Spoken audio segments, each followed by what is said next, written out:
உங்கள் மனைவி வந்து தொட வந்தால் தொடாத தள்ளி நில்லுன்னு சொல்லணும். முத்தமிட வந்தால் முத்தமிடாதன்னு சொல்லணும். நல்ல டேஸ்டியான ஃபுட்டு வாய் கேட்கும் போது சம்மந்தமே இல்லாமல் கசப்பான ஒரு ஃபுட்டை தூக்கி சாப்பிட்னா அதில் நீங்கள் திருப்தியும் அடையணும். நீங்கள் எப்படி சுவையாக ஒரு உணவு வேணும்னு அந்த சுவையை தேடி கண்டுபிடிச்சி போய் கொடுத்து அதை திருப்திப்படுத்துறீங்க. இப்படியே அதை நீங்கள் திருப்திப்படுத்திட்டு இருந்தீங்கன்னா உங்களுக்கு ஊர் ஊராக சுத்த விடுமா? நீங்கள் சொல்கிறத கேட்குமா? சிற்றம்பலத்தை அருளம்பலமாக மாற்றிக்கொள், ஒவ்வொரு நொடியும் நீ அருளை சேர்ப்பாய்ங்கிறார். அது எப்படிங்க? அன்பை கற்றுக்கொள்வதை தவிர இந்த உலகத்தில் நீங்கள் எதை கற்றுக்கொண்டாலும் பணம் சம்பாதிக்கலாம், பேர் சம்பாதிக்கலாம், புகழ் சம்பாதிக்கலாம், வீடு வாசல் வசதி எல்லாம் இருக்கும், இறைவன் கூட இருக்க மாட்டார்.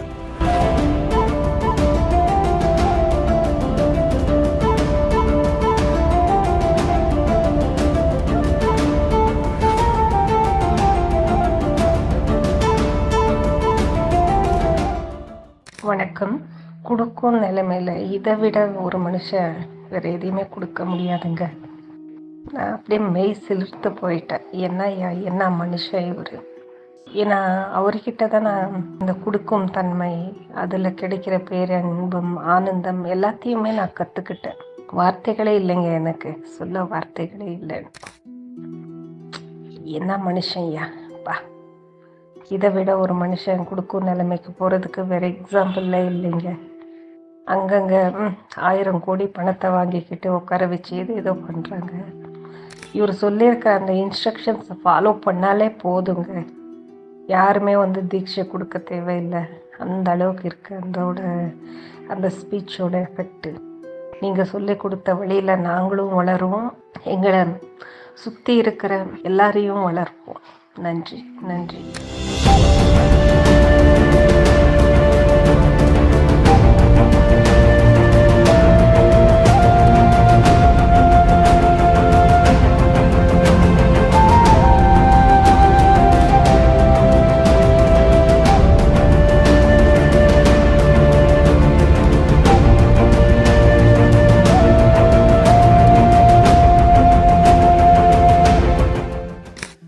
அடுத்த சீக்கிரட்டை சொல்கிறதெல்லாம் எங்கேயும் வெளிப்படையாக சொல்லலை. சித்தர்கள் சொன்ன எல்லாத்தையும் சொல்லி கருணையில் அதை பிரேக் பண்ணுற, ஒவ்வொன்றா பிரேக் பண்ணுற. அடுத்த பாயிண்ட், பல சித்தர்கள் என்ன சொல்லி வச்சுட்டு போயிருக்காங்கன்னா நல்லா கவனிக்கணும். பல சித்தர்கள் என்ன சொல்லி வச்சுட்டு போயிருக்காங்க?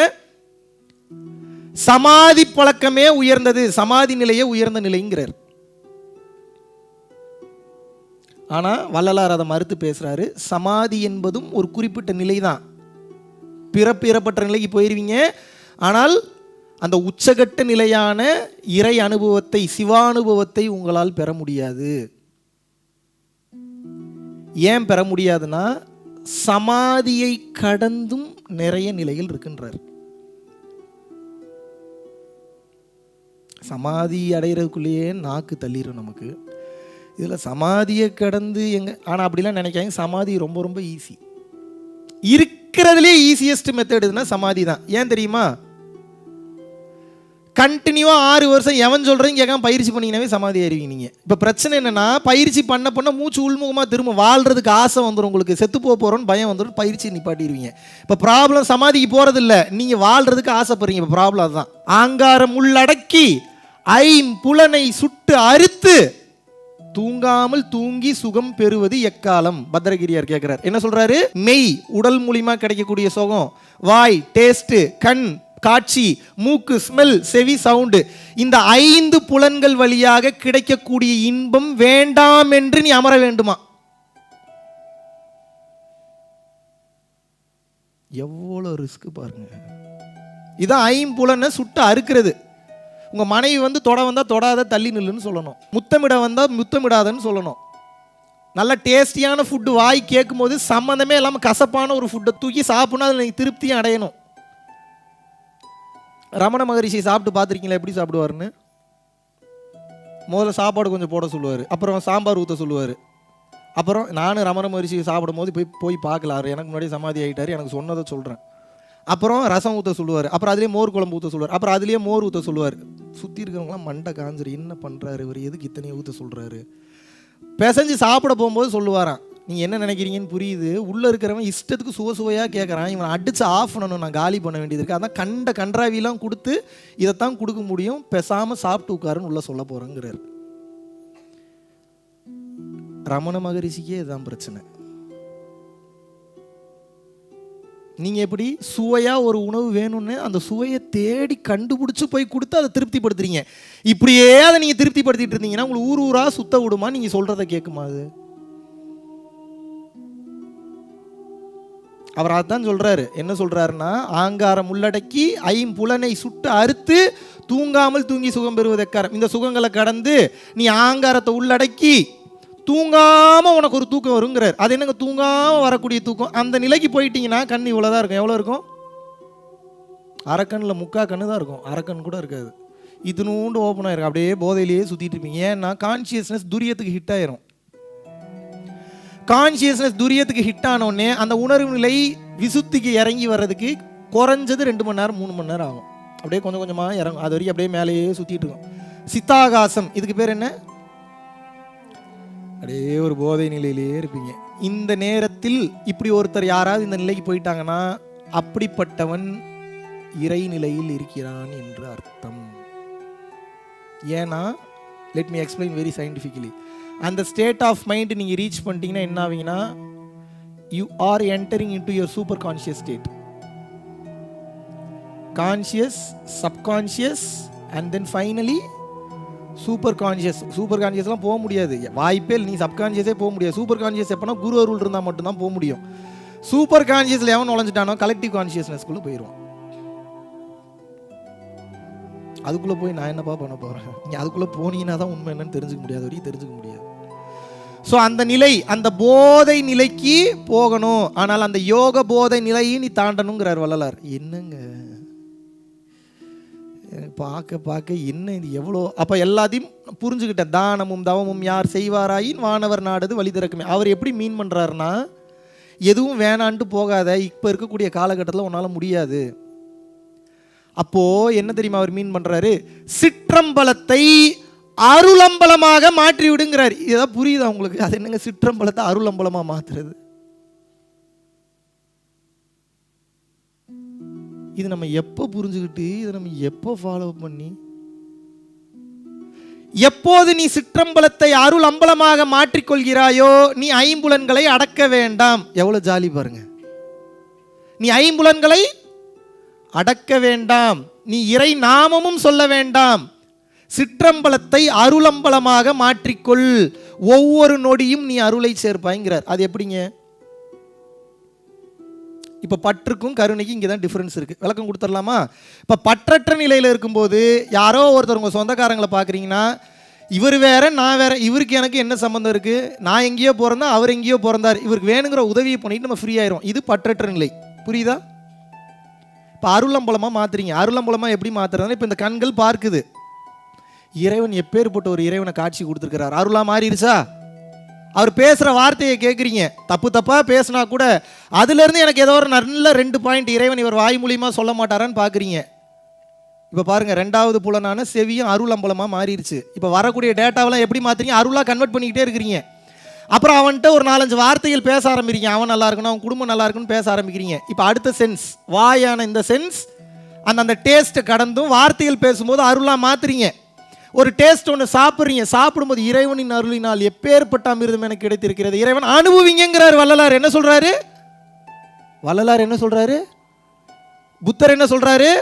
அனுபவிக்காத பிரச்சனைங்கிறார்.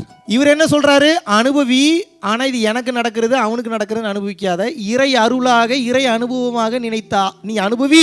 எப்போது நீ அப்படி அனுபவிக்க ஆரம்பிக்கிறாயோ ஐம்புலன்களை நீ அறுக்க தேவையில்லை, ஒவ்வொரு புலனும் உனக்கு இறையாக செயல்படுங்கிறார். எப்பேற்பட்ட ரகசியம் இது! யாருங்க இதை சொல்லி கொடுத்தா? வள்ளலார். எனக்கு தெரிஞ்சு வள்ளலார் தவிர இது யாரும் சொல்லலை. உங்கள் கால்குலேஷன்லாம் எங்கே சுற்றிக்கிட்டு இருக்குன்னா, சமைக்கிறது, சாப்பிட்றது, தூங்குறது, வேலைக்கு போகிறது, சேர்த்து வைக்கிறது, சாகிறது, இதில் மட்டும்தான் இருக்குது. இதெல்லாம் கண்ணுக்கு தெரிஞ்ச பொருட்களை வைத்து நீங்கள் கால்குலேட் பண்ணக்கூடிய சப்ஜெக்ட். கண்ணுக்கே தெரியாத மேட்டரை பற்றி இப்போ நான் காலையிலேருந்து நைட் வரைக்கும் பேச போகிறேன். அப்போ எவ்வளோ சப்ஜெக்ட் இருக்குது அதுக்குள்ளே? Yes or no? எப்போ இதை லேர்ன் பண்ணுறது? கண்ணுக்கு தெரிகிற சப்ஜெக்டாக இருந்தால் அலசி பார்க்கலாம், ஆராய்ச்சி பண்ணலாம், ஒரு முடிவுக்கு வரலாம், ஏதாவது பண்ணலாம். கண்ணுக்கே தெரியாத சப்ஜெக்ட்டுக்கு எங்கேருந்து நீங்கள் கன்க்ளூஷனுக்கு வருவீங்க? இப்போ நான் பேசுகிறதெல்லாம் கண்ணுக்கே தெரியாத ஒன்று தொட்டு இருக்கக்கூடிய அந்த பேரின்பத்தை பற்றிய ரகசியத்தை பேசிக்கிட்டு இருக்கேன். இது எப்போ உங்களுக்கு உணர ஆரம்பிக்கும், எப்போது உங்களுக்கு விளங்க ஆரம்பிக்கும் என்றால் நல்லா புரிஞ்சுக்கங்க. அன்பு காட்டுறதுக்காக மட்டும்தான் பிறந்திருக்கீங்க, அன்பை கற்றுக்கிறதுக்கு மட்டும்தான் பிறந்திருக்கீங்க. அன்பை கற்றுக்கொள்வதை தவிர இந்த உலகத்தில் நீங்கள் எதை கற்றுக்கொண்டாலும் பணம் சம்பாதிக்கலாம், பேர் சம்பாதிக்கலாம், புகழ் சம்பாதிக்கலாம், வீடு வாசல் வசதி எல்லாம் இருக்கும், இறைவன் கூட இருக்க மாட்டார். பரம்பொருள் ஃபவுண்டேஷன் அப்படின்னு சொல்லிட்டு நீங்கள் யூடியூப்ல போய் டைப் பண்ணீங்கன்னா 1500 வீடியோஸ்க்கு மேலே வந்து நம்ம ரொம்ப கிளியராக மிகவும் தெளிவாக வெளிப்படையாக அனைத்து ரகசியங்களையும் வெளிப்படையாக கூறிவிட்டேன். ரொம்ப கிளியராக பேசியிருக்கேன். அந்த 24 ஹவர் சத்சங்லாம் நீங்கள் பார்த்தீங்க அப்படின்னா எல்லாத்தையுமே பேசியிருக்கேன் அந்த வீடியோஸில். சாப்பாடு இல்லாமல் தண்ணி இல்லாமல் கிளியராக கண்டினியூவாக காலையிலேருந்து நைட் வரைக்கும் பேசியிருக்கேன். நீங்கள் பார்த்தீங்கன்னா தெரியும். அதுபோக ஏகப்பட்ட வீடியோஸில் ரொம்ப ப்ராக்டிக்கலாக பல விஷயங்களை வந்து ஷேர் பண்ணியிருக்கேன். வாழ்க்கையில் ஏதாவது மாற்றத்தை நீங்கள் மாறணும், இல்லை உங்கள் லைஃப்பில் மாற்றிக்கணும்னு நீங்கள் நினச்சிங்கன்னா ஒன்று உங்கள் குழந்தைய பார்க்க வைங்க, இல்லைன்னா நீங்கள் பாருங்கள். உங்கள் குழந்தைகளுக்கு தான் யார் என்பதை உணர வைங்க. தவறான பாதையில் 100% செல்ல மாட்டார்கள். அப்படியே சென்றாலும் தவறை உணர்ந்து அழுது வருது திருந்தி மீண்டும் சரியான பாதையில் பயணிக்க ஆரம்பித்து விடுவார்கள். நன்றி, வணக்கம்.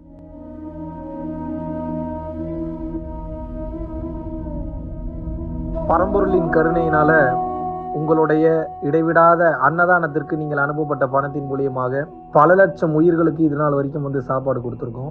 ஸோ கொரோனாலேருந்து ஆரம்பித்து ஒரு நாள் கூட விடாமல் பல உயிர்களுக்கு வஸ்திர தானங்களாக இருக்கட்டும், படிக்க முடியாதவங்களுக்கு கல்வித்தொகை கட்ட முடிய விஷயங்களாக இருக்கட்டும், இல்லை ஸ்போர்ட்ஸ் ரீதியாக விளையாடக்கூடிய நல்ல மாணவர்களை அனுப்பி வைக்கக்கூடிய விஷயங்களாக இருக்கட்டும், அதை தொடர்ந்து வந்து பார்த்தீங்கன்னா ரெகுலராக மந்த்லி பேசிஸில் ஏழை குழந்தைகளுக்கு க்ரோசரிஸ் கொடுக்கறதாக இருக்கட்டும், இல்லை அவங்களுக்கு வந்து பார்த்தீங்கன்னா சேம் அவங்க விருப்பப்படுறவங்களுக்கு வீட்டு துணிமணிகள், வீட்டுக்கு தேவைப்படக்கூடிய மற்ற பொருட்கள் வாங்கி கொடுக்கறதாக இருக்கட்டும், எல்லா உதவிகளும் வந்து பார்த்தீங்கன்னா உங்களோட உதவினால தான் போயிட்டு இருக்கு. சாது சிதம்பர சுவாமிகள் வளநாட்டார் வந்து ஒரு வார்த்தை சொல்லுவார், பசித்தோர் முகம்பார் பரம்பொருள் அருள் கிட்டும் அப்படின்னு வந்து சொல்லுவார். வள்ளல் பெருமானும் ஜீவகாருண்யம் உள்ள சம்சாரிகளுக்கு எப்பேற்பட்ட சூழ்நிலையிலும் வந்து பார்த்தீங்கன்னா அவங்களோட லாபம் தடைபடாது, தொழில் பிரச்சனைகள் வந்து நிவர்த்தியாகும், அதை தொடர்ந்து வந்து வாழ்க்கையில குடும்ப பிரச்சனைகள் விலகும், அதுபோக குழந்தை சம்பந்தமான பிரச்சனைகள் எதுவாக இருந்தாலும் வந்து இந்த அன்னதானத்திற்காக நீங்கள் செய்யக்கூடிய ஒவ்வொரு ரூபாயும் அது வந்து உங்களுக்கு நிச்சயமாக புண்ணியமாக வந்து சேரும். புண்ணியத்தை கடந்த நிலையில் முக்தி பாதைக்கும் அது நிச்சயமாக உங்களை வழிநடத்தும். அதனால விருப்பப்படுறவங்க நம்மளுடைய பரம்பொருள் அறக்கட்டளையினுடைய சேரிட்டி ஆக்டிவிட்டீஸ்க்கு தங்களுடைய விருப்பப்படக்கூடிய நன்கொடையை கீழே உள்ள டிஸ்கிரிப்ஷன்ல இருக்கக்கூடிய அக்கௌண்ட் நம்பருக்கு செலுத்தலாம். இதற்குண்டான அந்த அருளை சித்தர்கள் உங்களுக்கும் உங்கள் குடும்பத்தாருக்கும் வழங்க வேண்டுகிறேன். குருவின் பரிபூர்ண அருளாசிகள். குரு கடாட்சம்.